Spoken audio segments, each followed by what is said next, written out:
बाबा जी की प्यारी साध संगत जी, आप सभी को प्यार भरे आदाब स्वामी जी।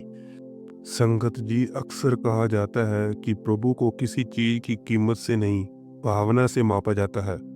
दुनिया में हम बहुत कुछ बांट सकते हैं, धन, वस्त्र, आभूषण, लेकिन प्रभु के दरबार में असली भेंट वही है जिसमें सच्ची श्रद्धा और निस्वार्थ प्रेम हो। कभी कभी हम सोचते हैं कि हमारे पास देने लायक कुछ खास नहीं है, पर प्रभु को हमारी वस्तु नहीं, हमारा मन चाहिए।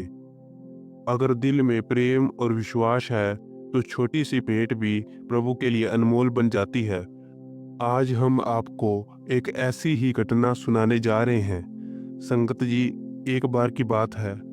महात्मा बुद्ध एक गांव में कुछ समय के लिए ठहरे हुए थे।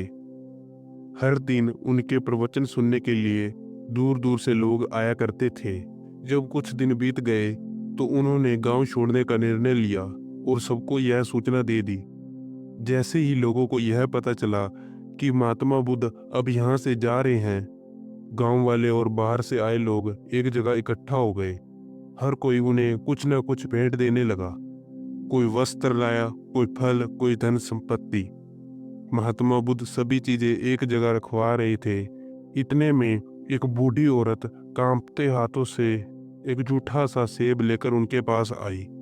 उसने विनम्रता से कहा, हे प्रभु, मेरे पास देने के लिए कुछ भी नहीं है, बस यही बचा हुआ सेब है। कृपया करके इसे स्वीकार करें, यही मेरी सबसे बड़ी भेंट होगी। महात्मा बुद्ध मुस्कुराए और उस सेब को बड़े प्यार से अपने हाथों में लिया और वहीं बैठकर उसे खाने लगे।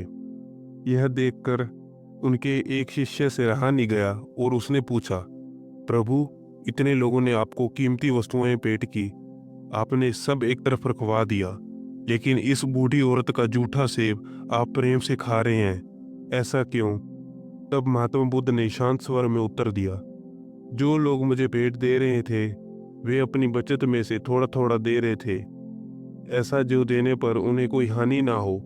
अधिकतर के मन में यह भी था कि इससे उन्हें कोई पुण्य या लाभ मिलेगा, लेकिन यह वृद्धा जो कुछ लाई है वह उसका सब कुछ है। इस सेब में उसकी सच्ची श्रद्धा और समर्पण छिपा है। उसने बिना किसी स्वार्थ के पूरी भावना से यह अर्पित किया है। फिर महात्मा बुद्ध बोले, जब भी कोई व्यक्ति सच्चे मन से कुछ देता है उसका महत्व सबसे अधिक होता है। और जब हम अपने जीवन में पूरी श्रद्धा से प्रभु के चरणों में समर्पित हो जाते हैं, तब प्रभु स्वयं हमारे जीवन का उद्धार कर देते हैं।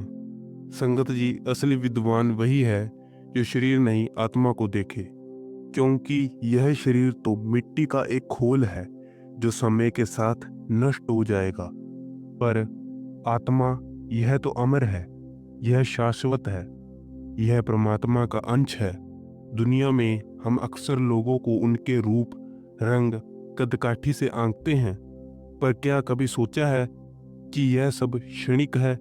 जिस रूप की आज प्रशंसा होती है, कल वही रूप वृद्धावस्था में ढल जाता है। संत जन कहते हैं, अगर देखना ही है तो उस ज्योति को देखो जो भीतर जल रही है, उस प्रेम को पहचानो जो हर हृदय में बसता है।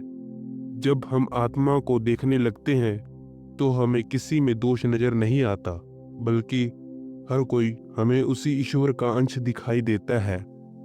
अष्टावक्र एक महान ऋषि थे जो जन्म से ही शरीर के 8 हिस्सों से टेढ़े मेढ़े थे। शरीर भले ही अजीब था, लेकिन उनका ज्ञान बहुत गहरा और अनोखा था। उनके पिता का नाम कहोड़ ऋषि था, जो वेदों के बड़े विद्वान थे।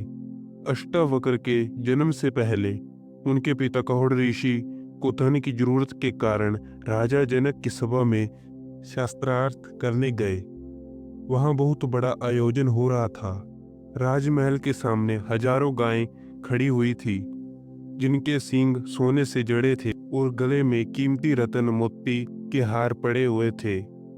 ऐलान हुआ था कि जो विद्वान बहस में जीत जाएगा वही इन गायों का मालिक बनेगा, और हारने वाले को मौत की सजा भी दी जा सकती है। कहोड़ ऋषि का मुकाबला राज्य के सबसे बड़े पंडित मंदीन से हुआ, लेकिन किस्मत ने साथ नहीं दिया और वह हार गए। नियम के मुताबिक वंदिन ने उन्हें पानी में डुबोकर मरवा दिया। कई दिन बीत गए लेकिन कहोड़ ऋषि वापस नहीं लौटे। तब अष्टावक्र के नाना ऋषि उदालक ने खोज की और पता चला कि वंदिन ने उन्हें मार दिया है। यह सच अष्टावक्र से छुपाया गया। वह अपने नाना को ही अपना पिता मानकर बड़ा होता रहा। 12 साल बीत गए। अष्टावक्र ने गर्भ में ही कुछ ज्ञान पा लिया था और आश्रम में लगातार पढ़ाई करके वह तेज तरार और विद्वान बन चुका था। लोग कहते थे उसकी बुद्धि ब्रह्मा जैसी है। एक दिन उसे अचानक सच्चाई पता चली कि जिसे वह अपना पिता मानता था वह वास्तव में उसका नाना है और उसके असली पिता कहोड़ ऋषि को वंदिन ने हराकर पानी में डुबो दिया था। यह सुनकर अष्टावक्र का दिल टूट गया। उसने अपनी माँ से कहा, माँ, मुझे आशीर्वाद दे। मैं अभी जाकर वंदिन को हराऊंगा और पिता का सम्मान वापस लाऊंगा। उसकी माँ ने रोका, बेटा, तू अभी छोटा है। वहां तेरा मजाक उड़ सकता है या फिर तू हार सकता है। लेकिन अष्टावक्र ने आत्मविश्वास से कहा, शरीर चाहे कैसा भी हो, ज्ञान की ताकत के आगे कुछ नहीं टिकता। आखिरकार वह अपने मामा श्वेत केतु को साथ लेकर राजा जनक की नगरी की ओर निकल पड़ा। वहां इस समय एक बड़ा महायज्ञ हो रहा था जिसमें देश भर के विद्वान आए हुए थे।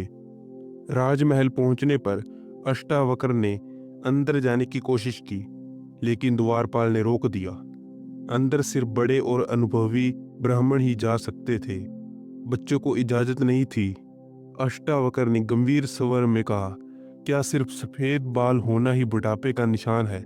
असली महान तो वही है जो ज्ञान में पूर्ण हो, चाहे वह बच्चा ही क्यों ना हो। मैं यहाँ आपके राज पंडित मंदिर से शास्त्रार्थ करने आया हूँ।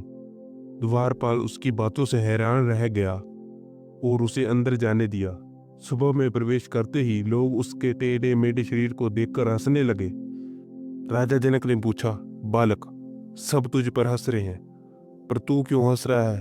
अष्टावक्र ने हंसकर कहा, मैं इस सभा पर हंस रहा हूँ जहाँ विद्वानों की जगह चमड़े के व्यापारी बैठे हैं। ये लोग मेरे शरीर को देख रहे हैं, आत्मा को नहीं।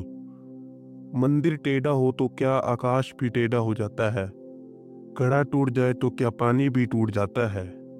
मैं शरीर नहीं हूँ, मैं आत्मा हूँ। मेरी आत्मा को देखिए, न कि मेरी देह को।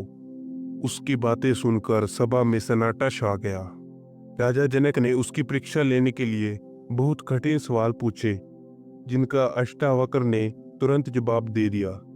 राजा जनक उसकी बुद्धिमत्ता से बहुत प्रभावित हुए और बोले, तुम्हारा शरीर चाहे बच्चा जैसा हो लेकिन ज्ञान में तुम बड़ों से भी आगे हो। अब मुझे विश्वास है कि तुम वंदिन से शास्त्रार्थ कर सकते हो। फिर वंदिन और अष्टावक्र के बीच लंबा शास्त्रार्थ हुआ। अष्टावक्र के ज्ञान और तेज के आगे वंदिन चुप हो गया। वह हार चुका था। सभा में चारों ओर से आवाजें गूंज उठी, अष्टावक्र की जय हो, धर्म की जय हो। सभी विद्वान और राजा जनक ने मिलकर अष्टावक्र को प्रणाम किया। तब अष्टावक्र ने कहा, जिसने मेरे पिता और कई ब्राह्मणों को पानी में डुबोया है उसे भी वही सजा दी जाए। राजा जनक ने उसकी बात मान ली। वंदिन ने शांत स्वर में कहा, मैं यह दंड स्वीकार करता हूँ क्योंकि इससे मुझे अपने पिता देवता वरुण के दर्शन होंगे। यह मेरे लिए वरदान जैसा है। फिर उसने अष्टावक्र की तरफ देखकर कहा, ऋषि, आप ज्ञान के सूर्य हैं। आपके तेज से अज्ञान का अंधेरा मिट चुका है। इसके बाद सभी ब्राह्मण और राजा जनक ने अष्टावक्र को आदर से प्रणाम किया। तो गुरु प्यारी साध संगत जी, आशा है कि आप सभी को वीडियो पसंद आई होगी, तो इसे एक लाइक और चैनल को सब्सक्राइब जरूर कीजिए। कमेंट में राधा स्वामी जी जरूर लिखिए। राधा स्वामी जी।